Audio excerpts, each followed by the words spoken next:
اندر صباح مردان بوی محمد آمد. رفتم به سوی بستان، گلها شکفته دیدم از جانب گلستان. بوی محمد آمد در موسم گل و بل، میخواندش بلبل از بلبل خوش الهام. بوی محمد آمد.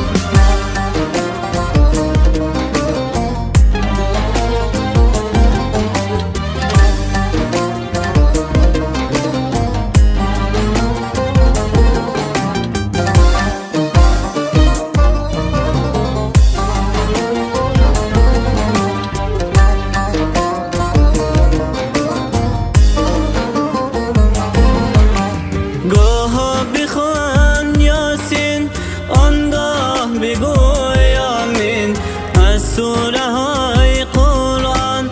بوی محمد آمد برشست وصف رویش و لعنت مویش از ذکر ذات سبحان. بوی محمد آمد.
اندر صباح مردان بوی محمد آمد.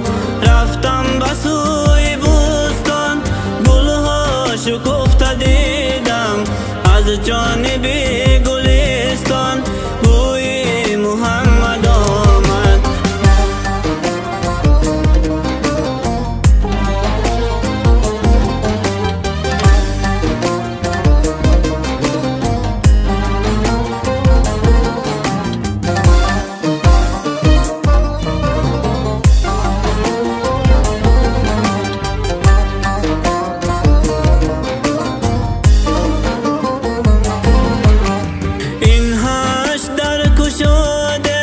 در آن سرای جنت، از هر سرای جنت بوی محمد آمد.